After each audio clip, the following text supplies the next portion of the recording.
दुनिया भर में एक दिन में कोरोना के केसेस का नया आलमी रिकॉर्ड कायम। 24 घंटों के दौरान 3,07,930 नए केसेस सामने आ गए। आलमी इदारा सेहत WHO की रिपोर्ट।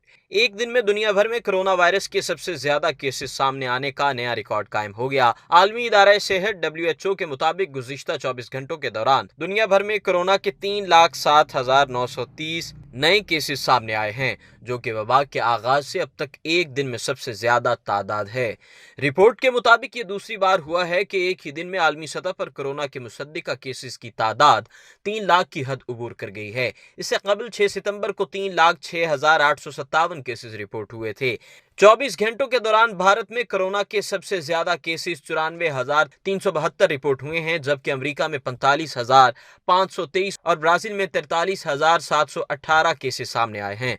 दुनिया भर में अब तक कोरोना वायरस से मुतासिरा होने वाले अफराद की तादाद 2,92,00,000 से जायद हो चुकी है, जबकि 2,10,00,000 से जायद अफराद सेहतयाब हो चुके हैं। WHO के मुताबिक गुज़िश्ता 24 घंटों में कोरोना वायरस के 5,537 हलाकतों की तस्दीक की गई है, जबकि दुनिया भर में हलाकतों की तादाद 9,28,830 हो चुकी है। ख्याल रहे कि दुनिया में कोरोना से सबसे ज्यादा मुतासिरा होने वाले ममालिक में अमेरिका का पहला, भारत का दूसरा और ब्राजील का तीसरा नंबर है। अमेरिका में 67 लाख से जायद केसेस और 1,98,520 अमवात हो चुकी हैं। भारत में 48,46,000 से जायद केसेस और 79,000 से जायद हलाकतें सामने आई हैं, जबकि ब्राजील में 43 लाख से जायद केसेस और 1,31,000 अमवात हो चुकी हैं। अगर आपने अभी तक हमारा चैनल सब्सक्राइब नहीं किया तो अभी सब्सक्राइब करें और बेल आइकॉन को क्लिक करके हमारी लेटेस्ट वीडियोस के बारे में अपडेट जानें।